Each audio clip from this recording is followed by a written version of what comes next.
Alright, there you go. Everything's set up correctly. Yes. It's time for Steins Gate. There is no end through, though there is a start in space, infinity. It has own power, it ruins and it goes through there. It goes, though there's a start, also in the star. Finite.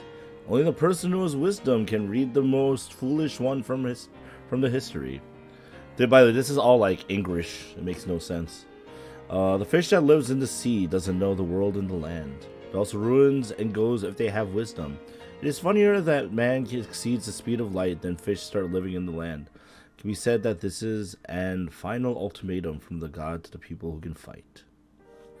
So I just configured the sound volume because it was super loud before I did. So yeah, we're up and running though. We're gonna do this. I think there's like, oh, look at it. Look at this fancy cursor they gave me. Look at that. Oh yeah. Select, enter, back. Sorry, I don't know how to do any of these. But I'm looking forward to this game. It's gonna be a ton of fun. This is one of those. It's one of those games. Like, this is one of those. Steins Gate is one of those visual novel experiences that really stand out for people who experience it. It's trippy. There's a lot to take in information-wise, and at the end of the day, you just go, "Wow, that was really good." So, I hope that we all can experience that together. Just so you guys know, I've turned the voices off because I'm going to try to voice act my way through it. It seems that consensus-wise, people enjoyed me doing that. So I'm going to continue that trend. But, you know, let me know if you want the voices instead of me talking over stuff. But I will try to voice act to the best of my ability. Because it is, I put a poll up for it. Anyway, it's 7 p.m. Eastern Time. Ladies and gentlemen, welcome to Visual Thursdays with your host, animefanrk2k. We are playing Steins Gate. Now, it's a very popular series. Came out 10 years ago. They just recently remade it with like anime cutscenes. I'm not playing that version. I'm playing the original visual novel. As I just said, I turned the voices off. I'm going to try voice acting through it. Let me know what you think about that. But, you know, we're going to get into this, and hopefully we'll all have a good time. I don't know what else to say, so let's get started.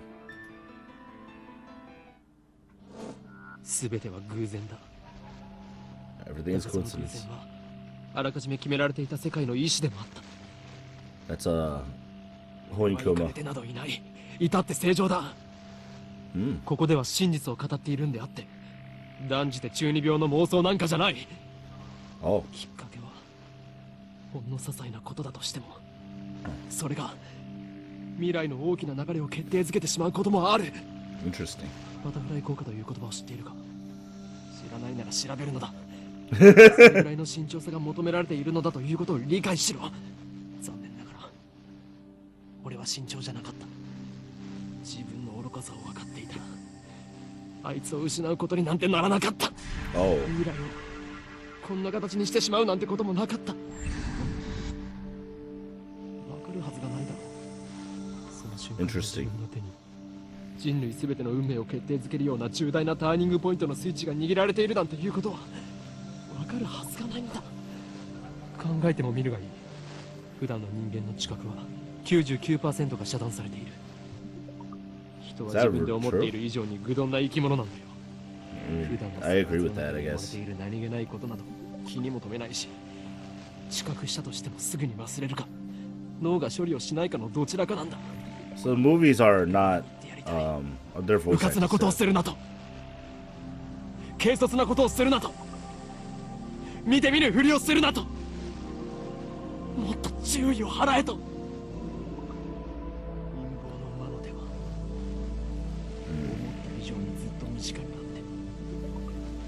いつでもお前を陥れようと手ぐすね引いているのだと。It's a very Very interesting start. Okay. 宇宙に始まりはあるか終わりはない Hey. 無限星にもまた始まりはあるが自らの力を持って滅びゆく有限英知を持つ者こそ最も愚かであるのだ歴史からも読み取れる海に生ける魚は陸の世界を知らない So this is what's supposed to be the English. 彼らが英知を持てばそれもまた滅びゆく人間が光の速さを超えるのは魚たちが陸で生活を始めるよりも滑稽これは抗える者たちに対する神からの最後通告とも言える 5PV and Nitroplus. Steins Gate.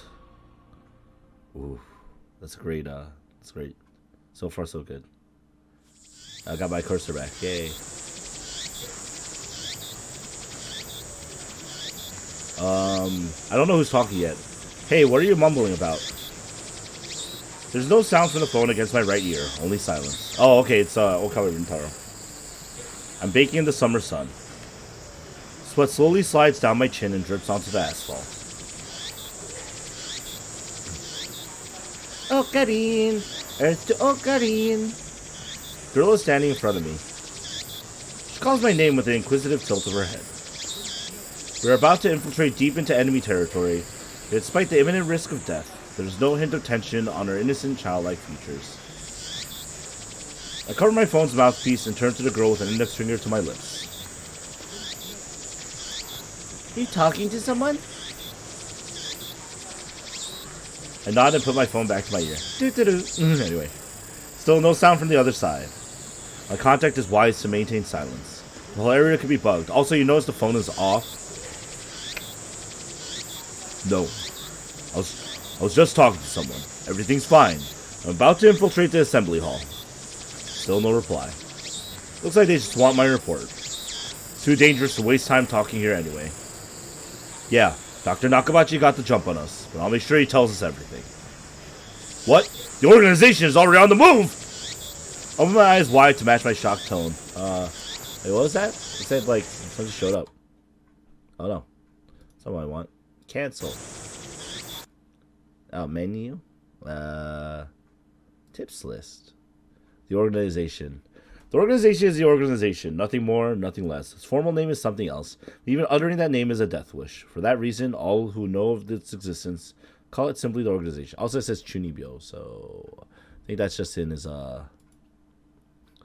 mind. Okay. So this is my menu on my right screen. Cool. The sound effects are a little loud. I'm gonna lower that. It's like the movies and the voices being a little loud in the movies sections can be is fine, but like, you know, that a little bit better. A little bit better, yeah. Anyway, I open my eyes wide to match my shocked tone. The girl turns towards me in surprise. I sigh, shaking my head as I rub my temples. I see. So that's the choice of Steins Gate. El Sai Kongroo. Speak the parting words, then pocket my cell phone. Steins Gate. Some know it as fate. To others, it is the will of God. You can count on one hand the people in this world aware of its true nature. In any case, we should begin the infiltration. I advance towards the ready cam, which is just across the street from the train station. Off to a good start already. Oh, yo, there you go, some music. Of course, this is enemy territory. Can't just stride through the front door like an average person. Bypass the elevators and escalators and head to the 8th floor by the stairwell. I only make it to the 7th floor before I have to stop and rest. Who is that on the phone? The girl, Shina Mayuri, immediately resumes our conversation. She's followed me all the way here, and she isn't even short of breath. I, on the other hand, am gasping for air with my hands on my knees. I'm an indoorsy type. Who would have thought an 8-story building would be so tall? I'd say 8 stories tall, at least. Turn to Mayuri while wiping the sweat off my brow. I told you, I have to kill you. Oh, wow. Thanks, Ocarine. Marie smiles happily and doesn't pry any further. As always, she is quick to understand my position. We've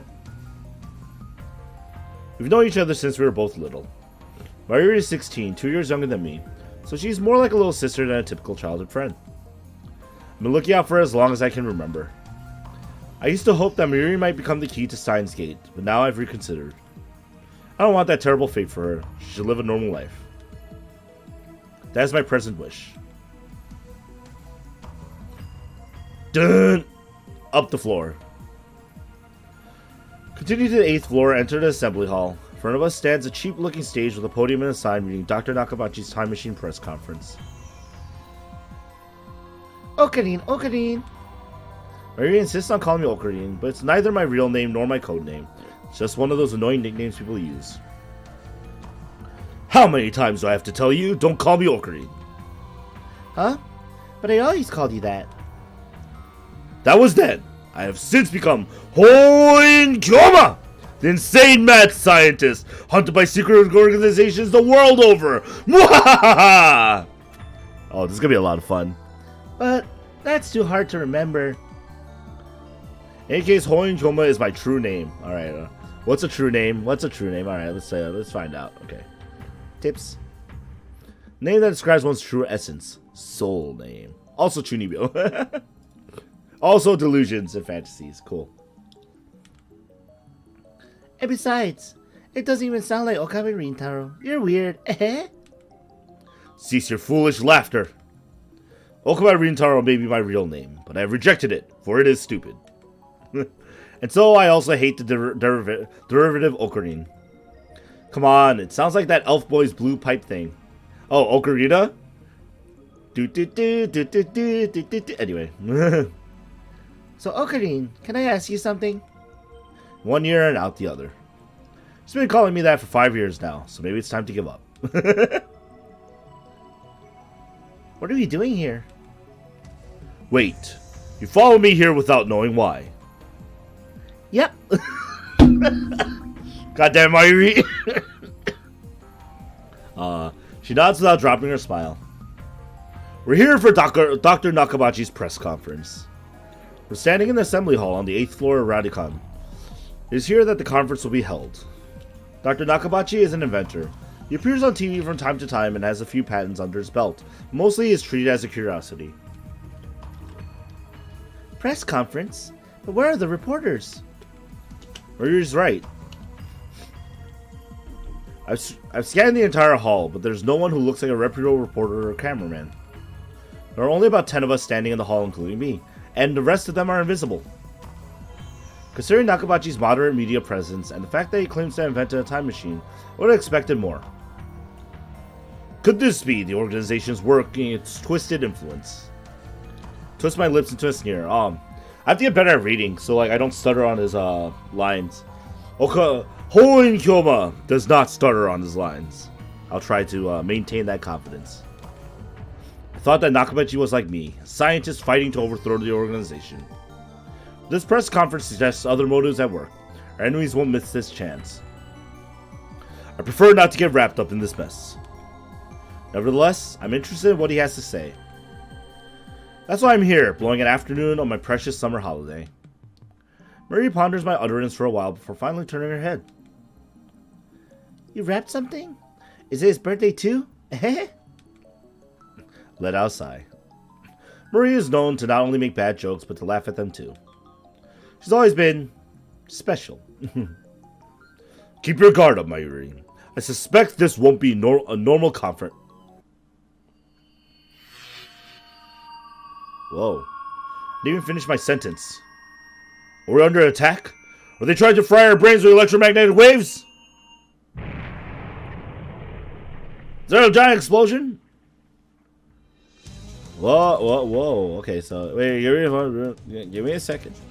Give me a word. Okay, they're explaining what electromagnetic wave is. Waves that exhibit properties of both electricity and magnetism, first formally postulated by Maxwell in 1864.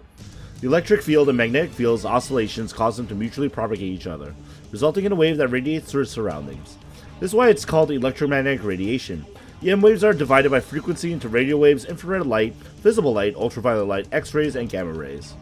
Hey, see? If you guys ever think you never learned, you're here.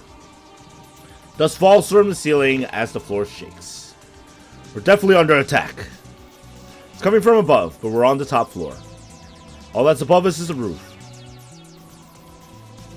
An earthquake? Is it magnitude 2? What does magnitude mean again? No time to do in Maruri's confusion. Something's not right about this. Bolt out of the conference hall and run up the stairs to the roof, ignoring the no trespassing signs in the way.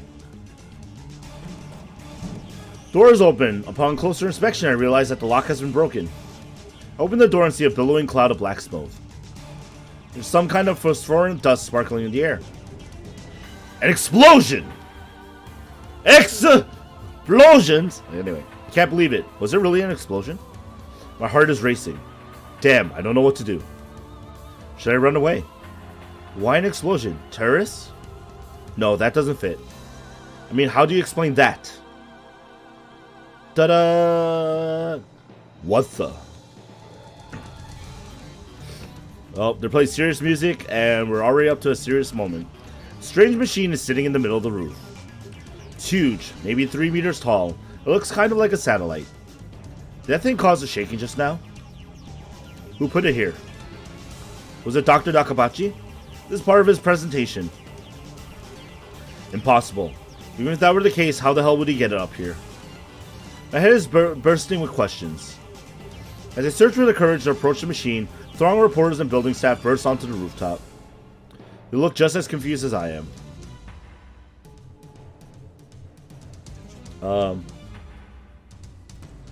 Please stay back, everyone. And then a woman who I assume is a staff member appears to wave us back. The press conference will proceed as scheduled. She's trying to hide something. Her response was unusually quick, almost like she's trying to keep me away from that device. Got a nose for conspiracies, and this stinks of a cover-up. What are they hiding? What was that explosion? Want to know, but I shouldn't risk getting any closer. Turn and leave. Not because I'm scared or anything like that. No, I'm not scared. Hey, how's it going, King? Staff members lead all of us back to the 8th floor. Mayuri is nowhere to be seen. She's not in the event hall either. Find her on the 7th floor. Several capsule toy machines are lined up next to a plate reading Birthplace of the Japanese PC. Alright, you guys know what capsule toys are? Capsule monsters? It's otaku related. A vending machine that dispenses small toys at random. One cannot tell what the toy is before opening the capsule. I think it's called Gashapon too as well. He's gazing upon them with a wistful look. Where serious music plays. Breathe a sigh of relief and then take out my phone. It's me. Got a bad feeling about this. Something's happening. I have no idea what it is. Yeah, I know. Don't worry. I won't do anything to jeopardize the mission. L-Sai Kongroo. After I speak the words and hang up, I'm able to wipe the sweat from my forehead. My sweat is cold. Half of me hopes something will happen, the other half fears the same thing. Put away my phone and look back at Mayuri. She's still staring at those capsule toys. She doesn't seem to be worried about the explosion at all. Can't decide if she's level-headed or just airheaded. What are you doing?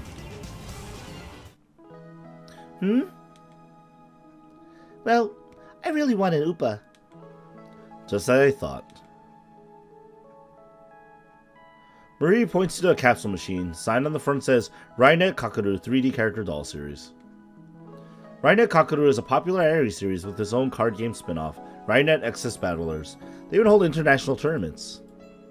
Hey, and okay, it's let's see, Rainet Kakeru, fictional. A popular manga serialized by Local Comics. Third season of the anime adaptation is currently airing on To TV. Although the series is ostensibly aimed at children, the realistic themes depicted also appeal to adults. More and more children are learning about the internet through this anime. It has reached a point where some scholars claim that children are better informed than their parents with regard to internet issues. Some people are even calling this new generation Rainet children. Some politicians and organizations have strongly criticized the series for encouraging children to become hikikomori by idolizing boys and girls who are obsessed with computers. However, a majority of adults praise the series for teaching children about the possibilities of the internet morality, copyright infringement, and privacy protection. This has contributed to RightNet's success. Although the series stimulates intellectual curiosity, it's not merely an educational program. As Kongroo battle terrorists in the cyberspace, his techniques and programs are represented as virtual world routes, while his enemies' viruses take the form of monsters. This makes the confrontations easy to visualize, with well-timed perspective changes depicting both the protagonist's techniques inside the computer and his friends' teamwork outside the computer. Info dumps. I love it. Yo, I love these tips sections. Like Higurashi had them too. Info dumps and stuff are cool. Anyway.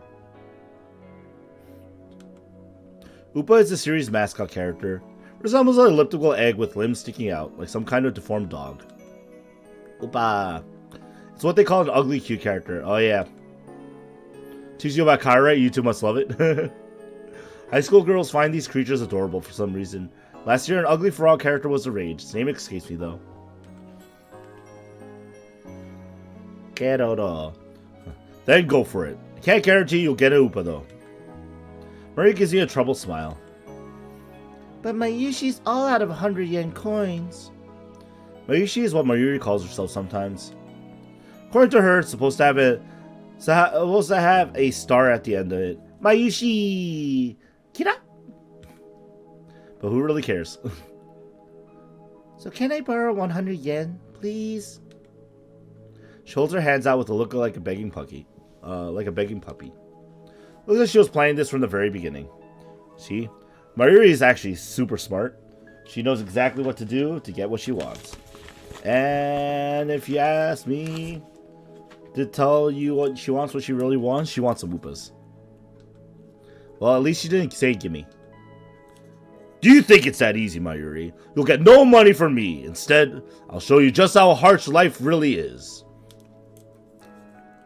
I pull out a 100 yen coin, set it into the machine slot, and spin the lever. I open the capsule, take out the contents. Maria leans forward eagerly to see what I got. It's an Upa, and it's metal. A metal Upa. Is it rare? Super rare. While I examine the metal Upa, a boy who was watching us tries his luck on the same RightNet machine. A normal Upa. Damn, this brat. He looks at my metal Upa in resentment.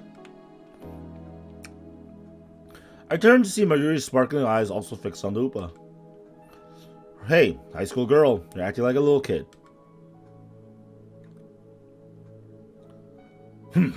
I give this creature a medal to you, Mayuri. Oh, that's a nice, that's a nice picture. I'll say no on it. How do I hide the thing? It's like controls. Maybe it's a spacebar. Is it spacebar? Nope. Okay. Spacebar is also just proceed. Oh, it's a nice CG. Okay. Really? Are you sure, Ocarine? The name's Hououin Kyouma. Thank you, Ocarine.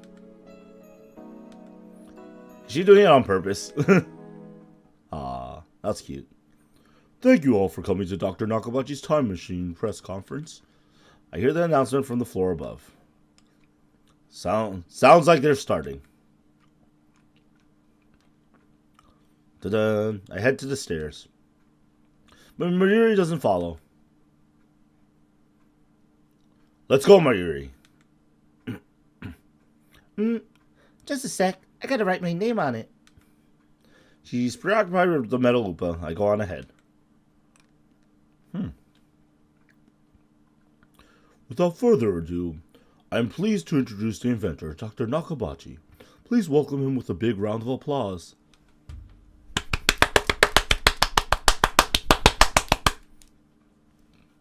Dr. Nakabachi enters his sparse applause. He walks up to the podium. He's already wearing a frown for some reason. I can feel his irritation from here. I am Dr. Nakabachi. Thank you all for coming. Nakabachi takes the microphone and begins to speak, his voice brimming with confidence. and with assholeness. Now then, ladies and gentlemen, allow me to begin with my theory of time travel, the greatest scientific breakthrough of the century. Did he really build a time machine? Mary appears after writing her name on the metal upa. She's a bit late, in more ways than one. What did she think a time machine presentation would be about? Yeah, that's true. I don't know. No, it could be about Back to the Future. Depictions of time machines in popular media. I don't know. Take another look around the room. There are about 20 people now, including us, but still no media presence to speak of. So this is the extent of Dr. Nakabachi's fame. No one believes that he invented a time machine. Well, yeah, I mean, it would be a pretty big thing if he did, right? I was interested in what he had to say, true. My expectations were no higher than the rest of the onlookers. A good thing they weren't. As he proceeds to explain his time machine design, my curiosity quickly turns to disappointment, then anger. Doctor! My roar silences Nakabachi and draws the eye of every person in the room. Do you take us for fools? Who the hell are you? Who the hell am I? Someone who knows you for a fraud, that's who. Stole your theory from John Titor, and you call yourself an inventor? Someone, throw this man out. John Titor? Tips list. Other. A self-proclaimed time traveler from 2036 who appeared on an American internet message board in November of 2000. The internet went into an uproar, flooding the board with questions and debate. Titor posted pictures of his time machine and its control manual, as well as diagrams illustrating time machine mechanics. He also disclosed information on near-future events, time travel physics, history intervention, the multiverse timelines, and world lines. And then 4 months after his appearance, he left a comment saying, "I'll be leaving this world line shortly, and this will be my final post," and disappeared.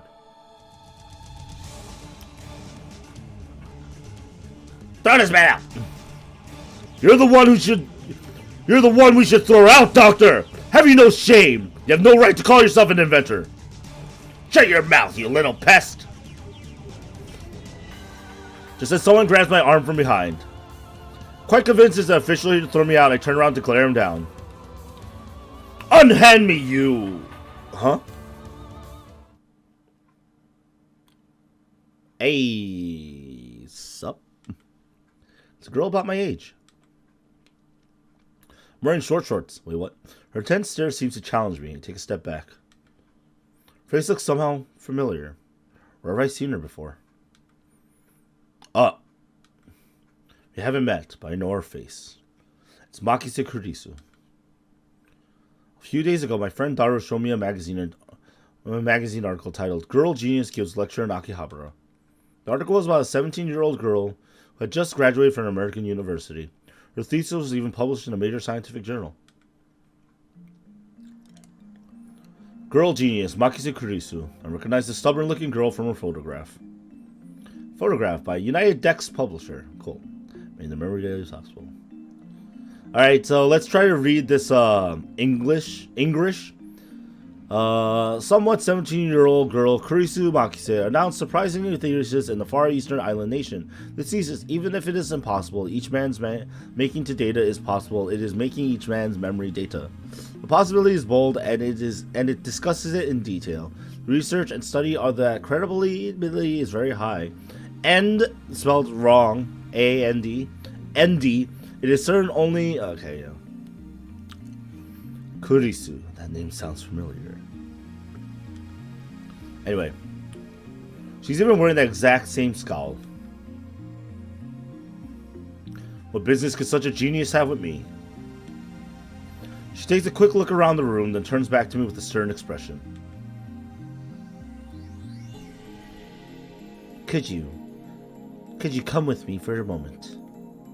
What's with that attitude? She's obviously not staff. There's no way that the Makise Kurisu would be working with someone like Dr. Nakabachi. Which means, no! You're with the organization! Huh? If their tendrils have gone this far, then I made a grave mistake. Stop fooling around and come with me. My outburst has already attracted too much attention. Want to say someone? You want to say someone from Danganronpa? Kurisu.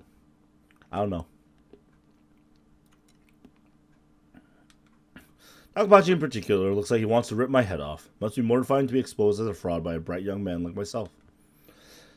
Anyway, I mustn't draw any more attention to myself. The organization gets wind of my presence here and endanger Mayuri, to say nothing of these ignorant civilians. I let Makise Kurisu lead me out of the assembly hall.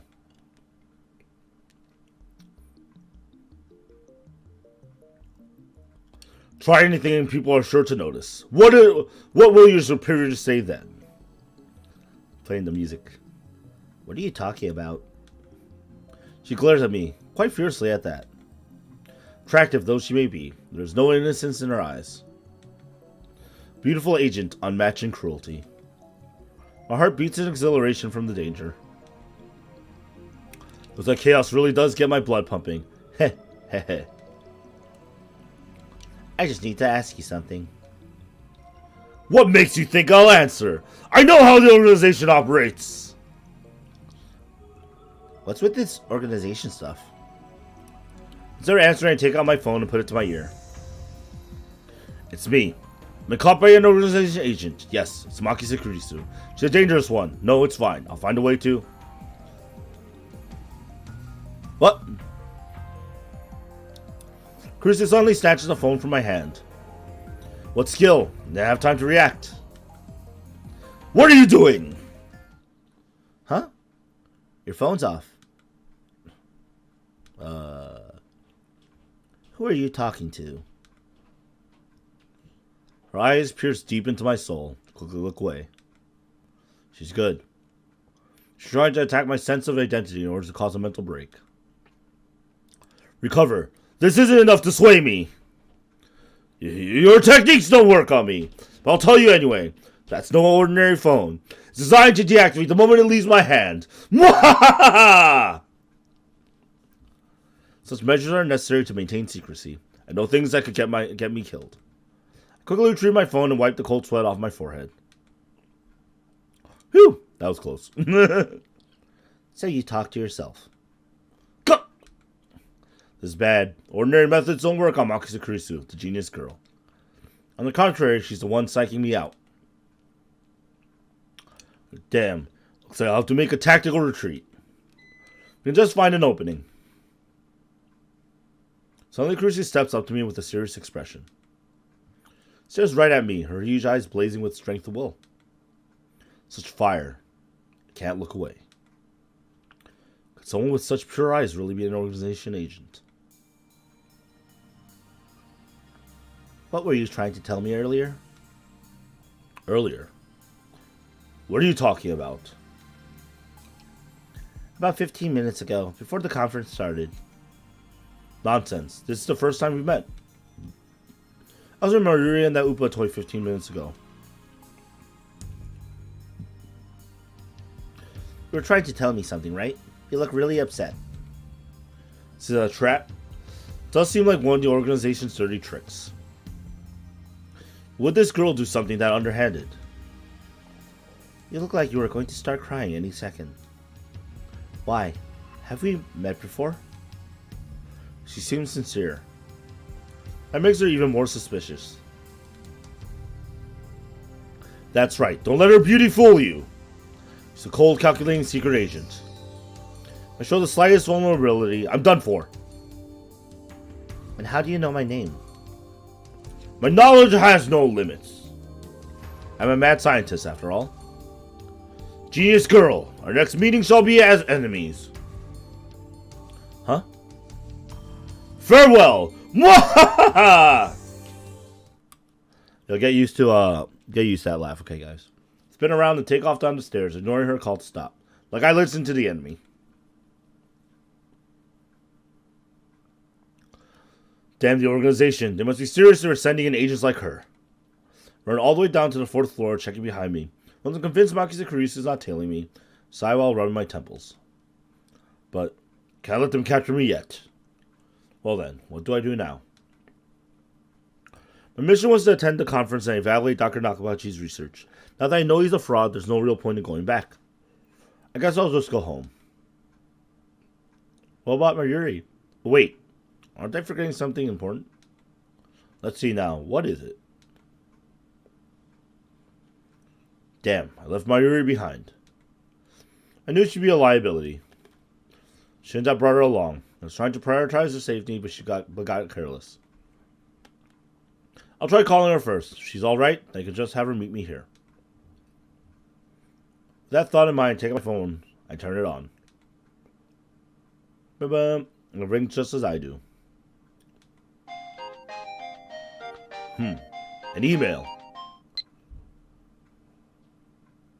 It's not just a regular email. There's a video attached. And it's from an unknown address. sg-epk@jtk93.x29.jp. I opened the video file with some trepidation.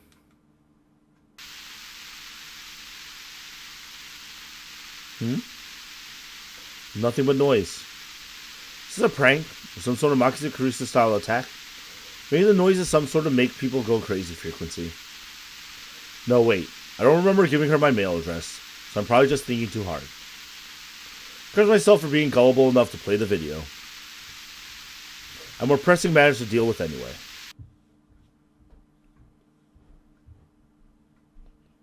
We're going to call Mayuri. Anyway, stop the video and call Mayuri's phone from my address book. Hey. Don't call that number in real life, guys. It's not a real number. Damn it, Mayuri. Why won't you pick up? So I have to go back to the assembly hall. Things will get messy if I bump heads with Makise Kurisu again. Wait, don't tell me that femme fatale kidnapped Mayuri! Damn you, is that how the organization operates? If we thought Mayuri isn't an option. Call me overprotective, but she's like a little sister to me. There's a very real danger that she might wander off somewhere the moment I let her out of my sight. Mayuri's always been like that. Never know if she'll be there when I turn to look. In a sense, that's why I became Hououin Kyouma. I have to go back for her. Thought of climbing back up to the 8th floor is depressing, but I have no choice. Yep, Mayuri is the Tuturu girl. I get back to the assembly hall. Dr. Nakamashi's conference has just finished. Nobody's on stage, and the phony inventor has already left. 20 or so members of the audience are starting to pack up. Soon find Mayuri. She's in a corner looking lost. Well, at least she wasn't kidnapped. Even better, I don't see Makise Kurisu anywhere. Heh, looks like I scared her off. So be it. Let her go this time. So I keep my eyes peeled as I run up to Mayuri. Mayuri, why didn't you pick up? We're leaving. Oh, Karin, my metal Upa ran away. Turns to me with a forlorn expression. Aww, that's right away. What? It's alive. It's a little hard to believe. I think I dropped it. Oh, no. She's sad. I see. So she was looking for it. Not like it really matters. God damn it, Okabe. Forget about it. You can always get another one. No way. Metal Upa sell upwards of 10,000 yen online, you know? Wait, what? The toy was worth that much? Think, Mayuri, where did you drop it? I don't know. That's why I'm looking. And even if we find it, you can't sell it, okay? Mwahaha! That 10,000 yen will fund my research. I said you can't sell it. It even has Mayushi's name on it. Thus begins our search for the Metal Upa. Do-do-do. Upa, Upa. Da-da-da-da-da. Come out, wherever you are. Mayuri tries calling its name. I don't know if she truly expects a response. By the way, Tuturu is Mayuri's catchphrase. Means... Actually, I've never bothered to ask what it means. Anyway, the Metal Upa is nowhere to be found. Maybe she didn't drop it in the assembly hall, but on the 7th floor landing near the capsule toy machines. Now the possibility is that someone with an eye for rare items pilfered it. Just imagining the smug grin on that person's face makes me writhe in envy. Cut a man steals a helpless girl's toy. Is there nothing in his heart but the lust for money? Sounds like you, Okarin. Whoa! Wasn't expecting that from Mayuri. Burned!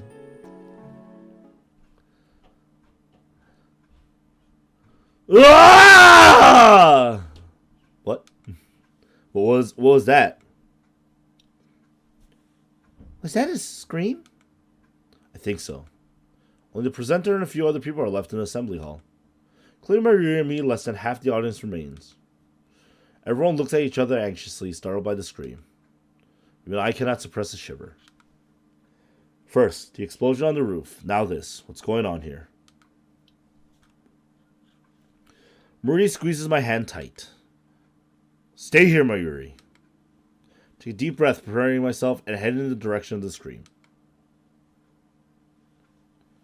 The echoes lead me down a dark, empty hallway on the same floor. I'm pretty sure it came from around that corner.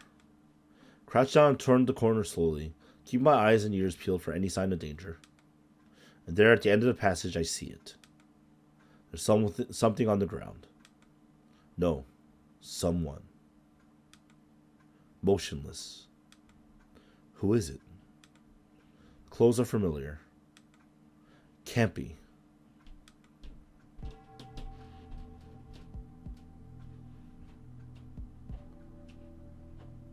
What? Makise Kurisu. Her face is turned away, but I know it's her. The impertinent genius girl I just fought with 10 minutes ago. Is now face down in a pool of bright red blood. She's dead. No, but why? Suddenly I realize I'm shaking. I want to run away.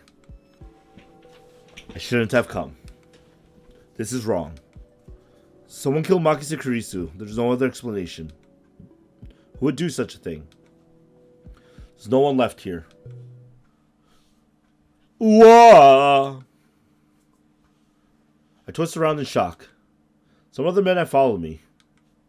And every one of them is ghastly pale. They must have seen the body. Call the police! Man cries out in panic. At this, everyone else starts screaming and running away. Follow them, of course. There's absolutely no reason to stay here. Concern for Makise Kurisu is superseded by my instinctive urge to flee. When I get back to the assembly hall, Mayuri is waiting for me with tears in her eyes. What happened, Okarin? We're leaving! Grab Mayuri's hand and run. Race down the stairs, trying to drive the image of Kurisu's dead body from my mind. But I can't. The redness of her blood is burned into my mind more than the sight of the body itself. That was my first time seeing a dead body. This is what it's like. When I realized that she was dead, I felt chilling terror and a surge of nausea. That was all I felt. Fear and disgust. Shouldn't there be something more? Guess I just didn't know her that well.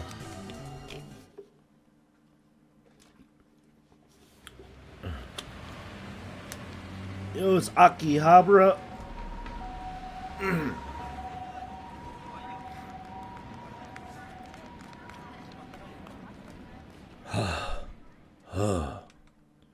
Finally stop once we get out of the main out to the main street, Chodori.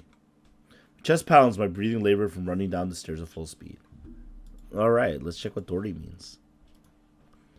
It's a word used here as a suffix means street. Okay. I figured we could figure that one out, right? Hey, what happened? You look really pale. Marie doesn't seem to comprehend the situation. I guess it's because she didn't see the body. She's not even breathing hard. She looks slow, but she's actually pretty fast on her feet. Someone died. Eh? I take several deep breaths. The color of that blood still stains my brain. I've calmed down a bit. Makise Kurisu is dead. I don't know who the killer is. Sirens in the distance. Gets an ambulance, we'll be here soon. Then the police will arrive and this area will become a crime scene. For now, the crowds milling through Akihabara have no idea what has happened. Everyone is going about their business as usual. The never-ending search for electronics, moe, and porn. Just another day in Akihabara.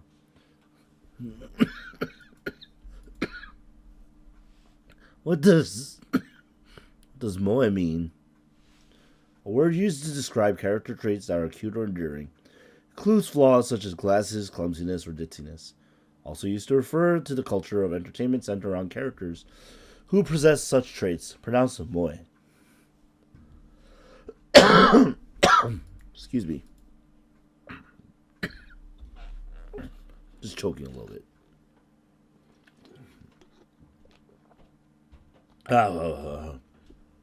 Wow. Allergies suck, man. Anyway. Just another day in Akihabara. I actually forgot to exit all the way out. There you go. Take my phone out of my pocket, perhaps out of reflex. I'm not sure what I plan to do with it. Oh, I know. Your friend Daru. I'll tell him what happened just now, since he knows about Makise Kurisu. Outgoing. I suppose it might be disrespectful to the victim. My adrenaline is pumping. Can't make calm decisions after witnessing something like this firsthand. That's how humans are, after all. We're not as special as we like to believe. At the end of the day, we're nothing but dirty, slime-like flesh. Our souls fester like semen left to rot in the womb. That's how we humans are. While wallowing in a bit of angst, I begin to type on my phone.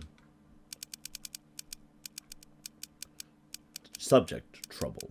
Someone stabbed Makise Kurisu. Look bad. Hope she's okay. Oh. Someone stabbed Makise Kurisu. Don't know who. Look bad. Hope she's okay. There you go. I don't know if she was stabbed. That just seems the most logical explanation, given the amount of blood and the absence of a gunshot. On the other hand, I didn't write that she was dead, even though I'm pretty sure she was. Can't exactly explain why I didn't. If I had to say, I guess I felt like writing it down would set it in stone. It might make me feel guilty as well. The thought brings a smirk to my face. It's not like I'm the one who killed her. Why should I feel guilty? I just saw someone's death up close, and only a few minutes later I'm smiling. Am I really that cruel and cold? Well, I am a fiendish mad scientist, so it suits me. I finished typing and placed my thumb over the send button. And then, I pressed down. Sending. And then things happen. What?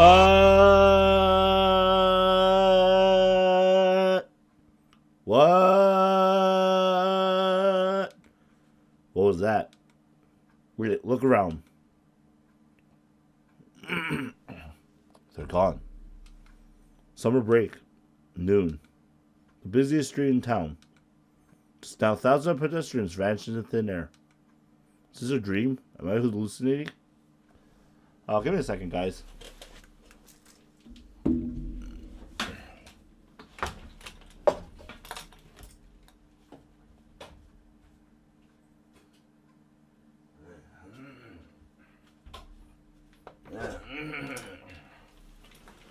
Just clear my throat out a little bit. Anyway. What the hell just happened? God damn it. I don't know. But they're gone. Something vanished from my own two eyes. I stand petrified, speechless, and alone on the empty street. Desperate to find anyone, I look up. And there at the top of Radicon,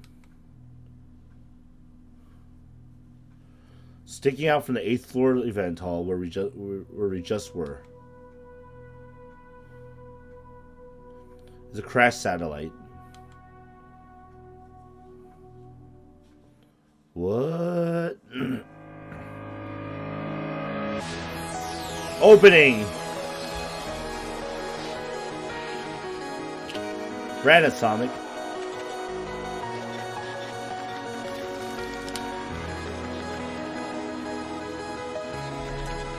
Anyway.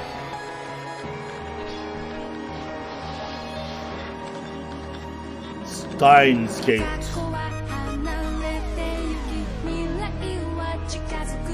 Okabe Rintaro. Hououin Kyouma. Makise Kurisu.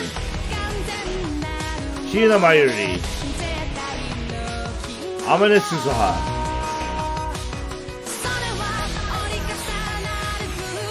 Saras Nanyan. Uchibara Ukako. Kyuru Moaka.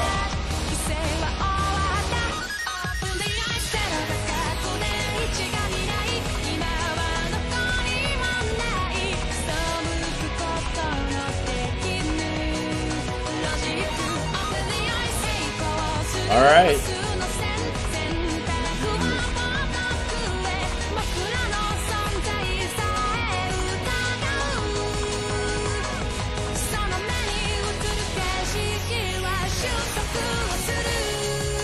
Pretty cool opening, not gonna lie. Hey, I know that. All those CRTs.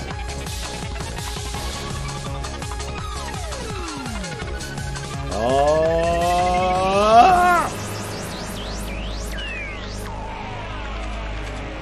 Steins Gate. There you go, guys. Chapter 1. Time Travel Paranoia. Hey, you. Can you see us? Can you? Why won't you answer? I'm asking you a question. Yes, you on the other side of the monitor. Silence only strengthens my hypothesis. Suppose that from your perspective, it appears that we are the ones inside the monitor. That's where you're wrong. Yeah, that's right. No, guys. For it is you who are inside. Your reality is nothing but lies and shadows. Naturally, that includes you too. True reality is on the side of this screen. Don't believe me? I don't blame you. Few are those who can handle the truth. But no matter. I shall speak in simpler terms, easy enough for even you to understand. This is the Future Gadget Laboratory, located in the Akihabara district of Tokyo. We call it simply the lab. Purpose is to shatter the system and plunge the world into chaos. Really? You shouldn't do bad things, Okarin. Quiet! I'm a mad scientist, remember? From the station, head down to Chodori until you reach the Sueihirocho station. Take a left on to Kuramabashidori. In the alley before the traffic light, you'll find the rundown Ohiyama building. The lab is on the second floor. On the first floor is a store of ill repute called the Brown Tube Workshop. Can't miss it. Deals exclusively in CRT monitors, of all things. Can you imagine, even in the heart of Akihabara's electronic town, the demand of CRTs is practically non-existent. But the proprietor of the Brown Tube Workshop, Tenoji, is also the owner of the building. That's how he can afford to maintain his ridiculously niche hobby shop even as land value continues to rise. He may seem a rough sort, but he has no match for my charisma. Now the entire second floor is mine for next to nothing. Mwahahaha! I digress. Future Gadget Laboratory is currently experiencing a severe shortage of manpower. Welcome dedicated scientists from all fields to apply. Present our researchers are... Okarin, you gotta say lab mems, not researchers. Our lab mems, laboratory members, are 3. I am the founder of the Future Gadget Lab. Lab mem number 001, the insane mad scientist, Hououin Kyouma. Yes, he's talking to you. Okarin is cuter, though. Next, we have our resident cosplayer and only female member, Lab mem number 002, Shina Mayuri. Call me Maishi. I like making costumes more than wearing them. And last, we have our resident Super Haka, Lab mem number 003, Hashida Itaru. Stop calling me that. It's Super Hacker, duh. He's on to a support playthrough. Here at the Future Gadget Laboratory, we devote ourselves to the art of invention. For details, see our lab's homepage. Top priority, of course, is to develop weapons for the war with the Dark Dominion. That research has spawned a number of offshoot inventions. In fact, that's all it spawned. Our arsenal of future gadgets is up to 8, but this is just the beginning. I have a total of 108 inventions to create. Like in that tennis manga, right? I get it. No, it's not the number of earthly desires and mortals, you at-channel junkie. And I thought I told you not to interrupt me when I'm talking. Yeah, I wouldn't want to interrupt you talking to yourself. I'm not talking to myself, can't you see? I'm talking to the person behind the monitor. Ah, he just grinned. What are you grinning about? Damn you! You don't even exist outside that monitor. Just say, don't look at me. I don't think that's gonna work. It appears our attempts to communicate have failed. Sad to see someone so deeply in denial of reality. Maybe they think we're in the game. I doubt it's even occurred to them. But aren't your 2D girlfriends the same way? That's different. Those girls are my wives. Nobody cares about your harem. But my usually touched upon a very interesting theme. You know, what if we're actually just characters in a game? Any way we can know for sure? No. Come on! Such questions are meaningless. Our time is better spent thinking of ways to destroy the system. Nice Chunibyo, bro. Step back from the monitor. Alright, and then once he's stopped communicating, we can look at our tips. Oops, that's not what I wanted. Tips and see what we got. So new 2D girl. A female character in an anime game or manga. Alright, so I think Chunibyo was... Oh yeah, that's right. We have the subject Chunibyo, but now we're actually learning what it is. Literally 8th grade syndrome. Term referring to a mindset exhibited primarily by teenage males. Also used as a derogatory term to refer to older people who still exhibit this mindset. Characterized by an affected attitude of nihilism or cynicism, extreme self-centeredness, delusions of power or superiority, and a consuming fear of being treated as a child. The person exhibiting these symptoms believes that they are cool. Most observers find them pathetic. Chunibyo, which is often abbreviated Chuni, also refers to the fictional tropes that teenage males often enjoy, such as ancient conspiracies, superpowers, especially powers sealed in a character's eye or arm, Norse mythology, battles for the fate of the multiverse, etc. The consummate Chunibyo case will work such elements into his own personal backstory. I'll create a textbook example. On the internet, it's unwritten rule to say this whenever you see an image of someone or something looking towards the camera. Ad channel, fictional. Japan's most popular message board. Covers a wide variety of topics from hacking to cooking to anime to current events. Also known as 4chan in real life. Wait, what? Super hacker. Tremendously skilled hacker. Or at least someone who claims to be one. That's right, my friend's a hacker, so he can easily find out who you are. Often appears during arguments on the internet. People mockingly call the obvious non-existent hacker a hacker. Cosplay, an abbreviation of costume play. To dress up in a costume most often as a fictional character. People who cosplay are called cosplayers, which can be shortened to layers. Many cosplayers make their own costumes. The system. System is, and this is Chunibyo, so it's Okabe's solution again. The system is the means by which the organization maintains its grip on humanity. Its full scope is too vast to comprehend, but suffice it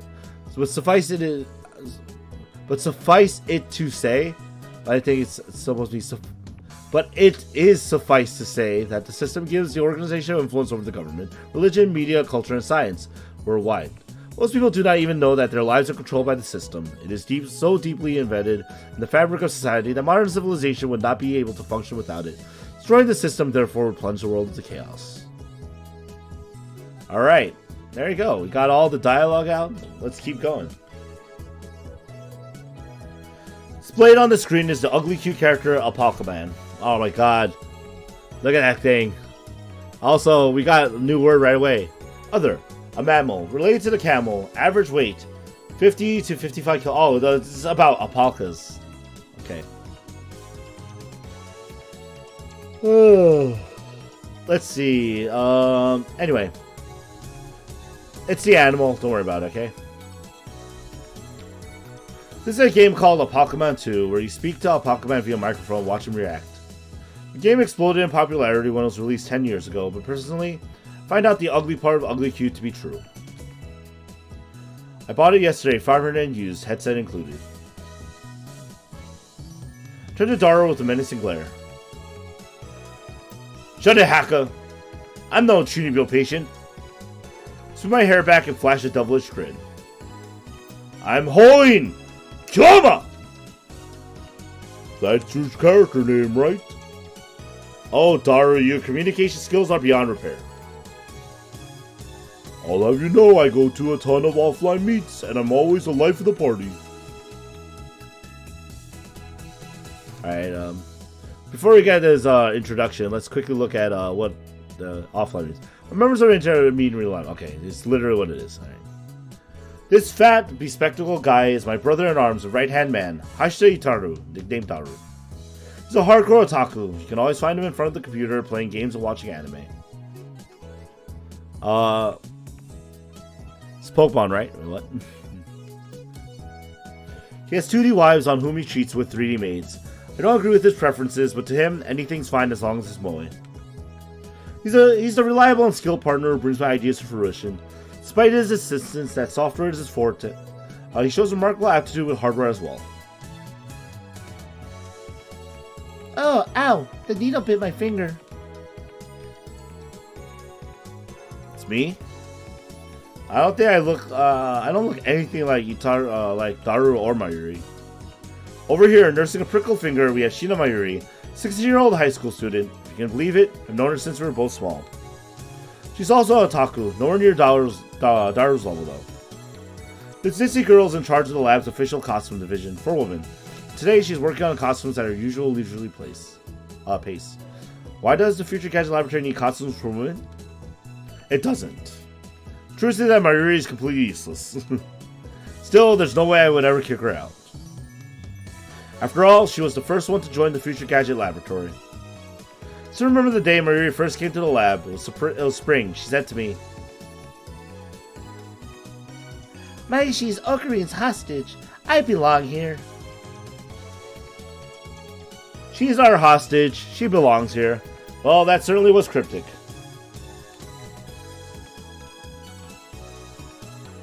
Right? For our offer was my salvation. For she was the first to join me on my magnificent quest. She saved me from a solitary life on the run for the organization. I'll never forget her kindness. Aw, that's nice. Marie doesn't have to be useful. Her being here is enough.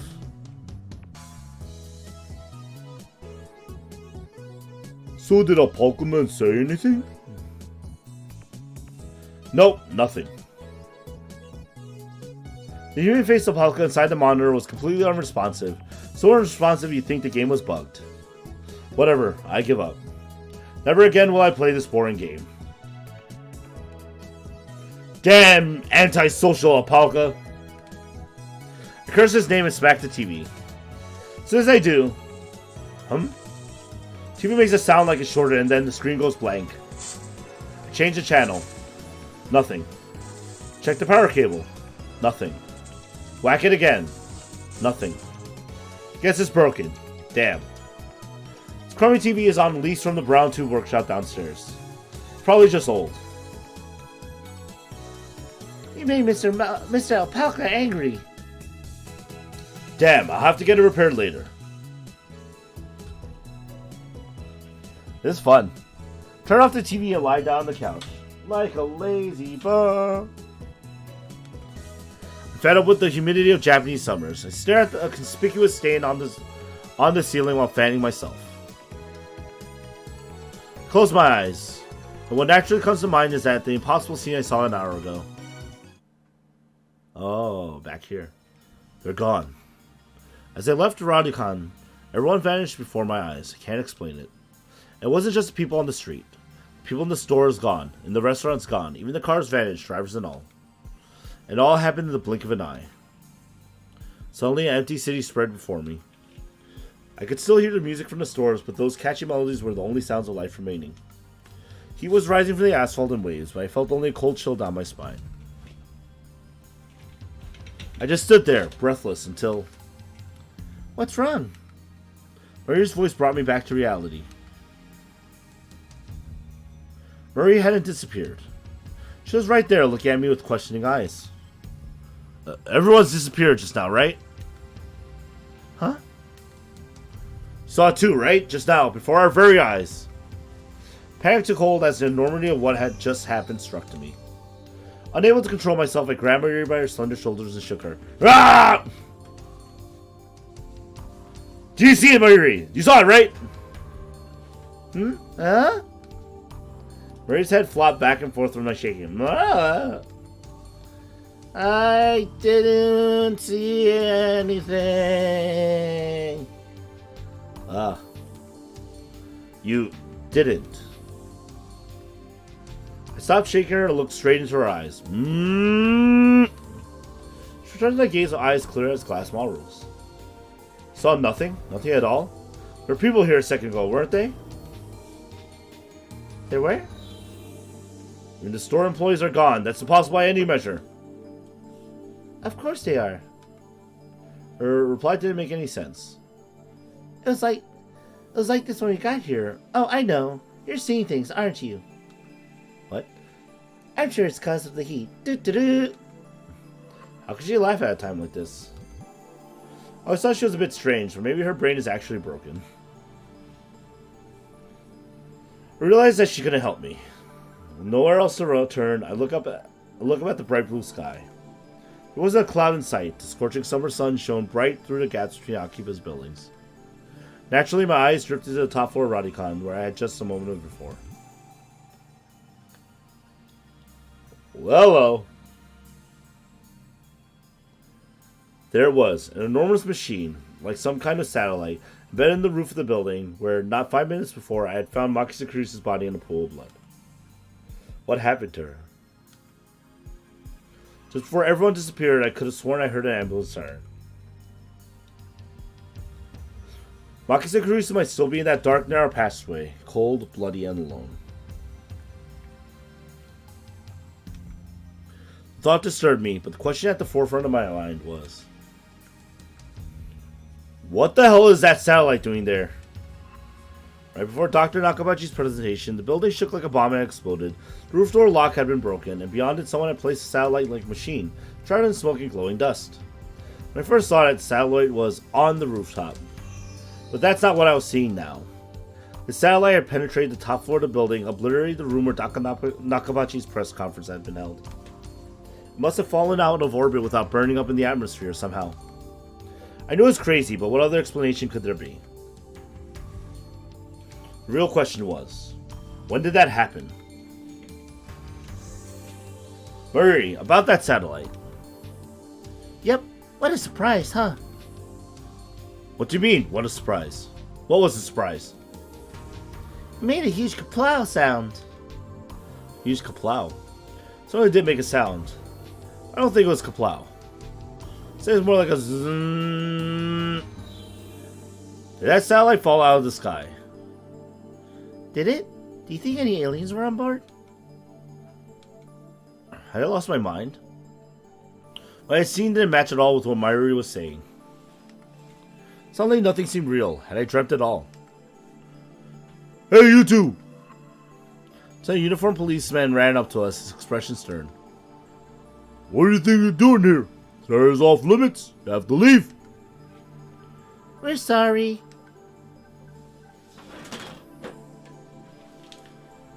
First, my good man, let's call you Officer A. I have one question. Officer A? Oh. Thousands of people just vanished. You saw it too, didn't you?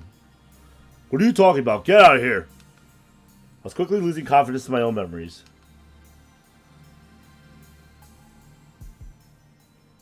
I decided to tell him about Makise Kurisu and get him to call an ambulance, but before I could. Look, I don't have time for your nonsense. This man took me by my upper arm and said, no one got stabbed at Radicon. What? How could he say that with such certainty? While still trying to comprehend the situation, the policeman forcefully led us away. We were escorted to UPX and released. Ah, things don't make sense, you're saying. Is that what you're saying? Nah. You guys, if you don't know what otaku is, like, seriously. UPX is a major office building Akihabara. Fictional. Not to get confused with the real building Akihabara. That might have a three-syllable name kind of thing. Anyway. There were people at UPX like usual. Actually, there were far more people than usual. The place was packed. Just as Officer A had said, Chuodori had been blockaded by the police, so nobody cared to enter. There was nothing we could do, so we headed back to the lab. And that brings us to the present. Right here, in this moment. Woo, I'm baffled. The whole hour since the beginning of Nakabachi's presentation really happened. Check online for any news. The net is buzzing about the mysterious machine that crashed into Radicon. All the major stations in Tokyo, even To TV, are running special bulletins about it. Huh, okay. To TV, fictional. A television network based in Tokyo. Toho TV airs more anime than other commercial television networks, making it a favorite among otaku. A major news story breaks in Tokyo. Most stations interrupt regular programming to deliver a special bulletin. Toho TV is the exception, which has given rise to the joke, if Toho TV cuts to a special bulletin, the apocalypse is nigh. That is probably true. Anyway. Fortunately, it doesn't look like anyone was hurt, but Chodori is still closed off. Akihabara Station is jammed with reporters and curious onlookers. Nobody has mentioned anything about the disappearance of thousands of people from Akiba streets, nor about Makise Kurisu's murder. It's all a mystery. A mystery. I see. So that's it. From the sofa, I spring to my feet, a wide grin on my face. Dara and Marie turn and stare. Like, what? This is all an elaborate cover-up by the organization. Their influence has corrupted local law enforcement, which means our entire government may already be under their control. My God. But they underestimated me, for I am not so easily played. One day I will expose their deeds and put an end to their reign. Having come to a satisfactory conclusion, I take a celebratory bottle of Dr. P, my favorite soda, from the fridge. That's Dr. Pepper, guys. What do you think of Mario Maker 2? Looks good. The lab has no air conditioning. Ice cold drinks are essential. Ah, elixir intellectualists. Drink fit for a genius. Cold is better. Okay, he really loves his Dr. P. I pity the man who knows not the greatness of this beverage. Mwahahaha! Alright. So we have some mysterious happenings on so far. Pretty cool, pretty cool. Step through the curtain dividing its center and you'll enter the heart of Future Gadget Laboratory, the development room. Just as the name implies, it's the room where you develop future gadgets. Needless to say, it's strictly off limits to outsiders. Yes, I know the setup is cheap. I would much rather have an airlock than a curtain, but our research budget is already scraping the bottom of the barrel. Besides, what's important isn't money, it's ambition.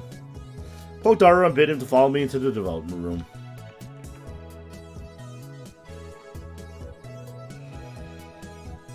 All the windows here are weather stripped with packing tape, so it's dim. All will be explained in due time, don't worry. And hot, almost like a sauna. I've been wanting to buy an air conditioner for the lab, but there's no money for that. Currently accepting donations. Upon entering the development room, I pick up the lab coat that's lazily draped on the chair and put it on. I always wear a lab coat in the development room, for practical reasons as well as symbolic ones. Daru, however, refuses to wear his. Putting it on and taking it off is apparently too much trouble for him. Can't be bothered to do anything that doesn't interest him. It's men like him who give our generation a bad name. His lab coat, purchased with my own pocket money, I might add, sits on the shelf. It's never been worn and probably never will. Daru. Is the plan progressing smoothly? Oh, what plan? Daru gives me a blank look. Siren turns his attention to a table in the middle of the room. Sitting majestically on top of the table is a commercial-grade microwave oven. It's significantly larger than newer home models. The plan, as in the plan. Obviously, I'm talking about perfecting gadget number 8. Oh, that. How was I supposed to know what you meant? We know each other for, what, 3 years now? Went to high school together, and now we're going to the same university. Share an inseparable bond, like prison cellmates. It's only been a lab member for 2 months, though. We were in the different classes junior year, and actually, we didn't talk at all, so 2 years? Details. The point is, we've known each other for a long time. I expect you to keep up with me here. Nope! Nope! N-O-P, nope! Awkward silence. Anyway. Man, all I wanted to do was have one of those cool cryptic conversations where we talk about plans and preparations and other important sounding stuff. No one knows what it means except us. Shot down again. So, are we any closer to figuring out what's wrong with gadget number 8? Not yet. So far, the Future Gadget Laboratory has completed a total of 8 inventions. As I explained to Apollo Command, the lab's primary goal is to develop weapons for the war against the Dark Dominion, led by the organization that rules the world from the shadows. At present, we haven't completed any inventions of that sort. On the contrary, we haven't even figured out what we should make. Along the way, we have managed to create some ingenious, future-ish gadgets by a byproduct of our research. It is a fundamental truth of scientists that great inventions are often created by accident. In other words, serendipity, which just means happiness. Like good fortune, anyway. Allow me to introduce our glorious future gadgets. Gadget number 1, the Bit Particle Gun. Gadget number 2, the Bamboo Helican. Gadget number 3, could this be Aurora? Gadget number 4, a Mode Snake. Gadget number 5, once again I made a worthless object by Goemon. Gadget number 6, the Silolume Saber. Gadget number 7, Ghost in the Ball. They can all be seen on the website Naruto's made, so feast your eyes upon the product of a mad scientist genius. Alright, we're gonna check this out. Ghost in the Ball, a gadget created by arranging 12 6-inch CRT monitors in a sphere. Small CMOS cameras are installed in the gaps between the monitors, each connected to the monitor on the opposite side of the sphere. This attempt at practical optical camouflage is the greatest masterpiece among the complete future gadgets, but sheer size makes it difficult to store. Its name is derived from a sci-fi manga, Ghost in the Husk, which has an anime adaptation. Silolume Saber, future gadget number 6, a red chemical glow stick with a handle attached. Allowing one to grip it like a sword, made possible not just with future gadget laboratory hardware, but also with chemical knowledge. Inspired by Spark Wars, a series of sci-fi movies. Star Wars!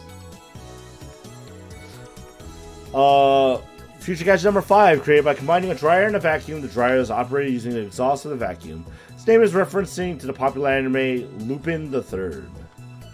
Not Lupants, but Lupin the Third.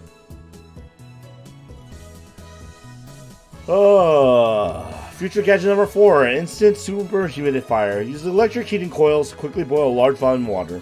This generates enough steam to fill a room with 12 square meters, though it can only be operated continuously for a few seconds. Looks like a Claymore landmine, which appeals to military otaku. Its name is a reference to the stealth action game Metal Moa Solid Rising. Metal Gear. Anyway.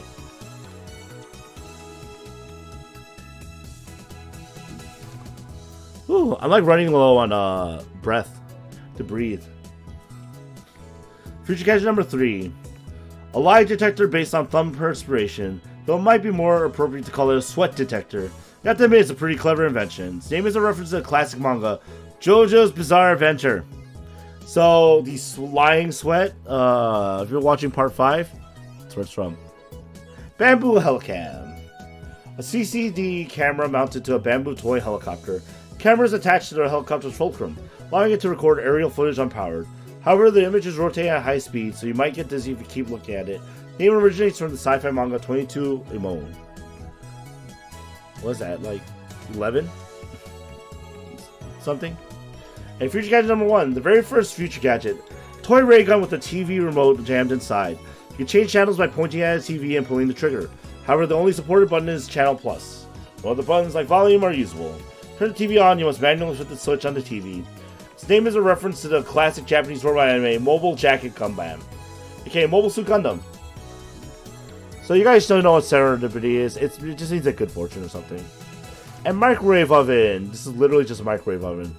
It tells you a little bit more about it, like you know, consumer appliance version launched in America in 1947. What it, you know, and then its output.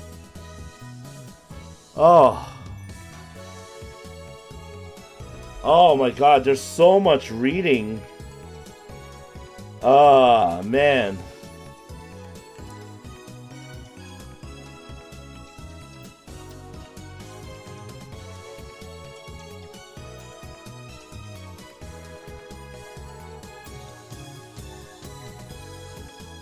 There wasn't a Dragon Ball reference, you mean?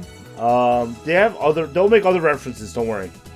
I'm gonna call it now. I know it's a little bit short, but, you know, I'm a little exhausted. I've been getting over a sickness, and, you know, the game is not that long either, so we're going to spend a little time on this one. I'm going to not use a guide or anything to get all the endings. I'm going to try to do it normally. I'll probably need a guide for the true ending once we get to that. But for now, this is animefanrk2k. I know I'm cutting off a little bit shorter, but this has been a Visual Thursdays live stream. Steins Gate has begun, and we're going to enjoy more of this next week. I hope you guys have a good night. See ya. Peace.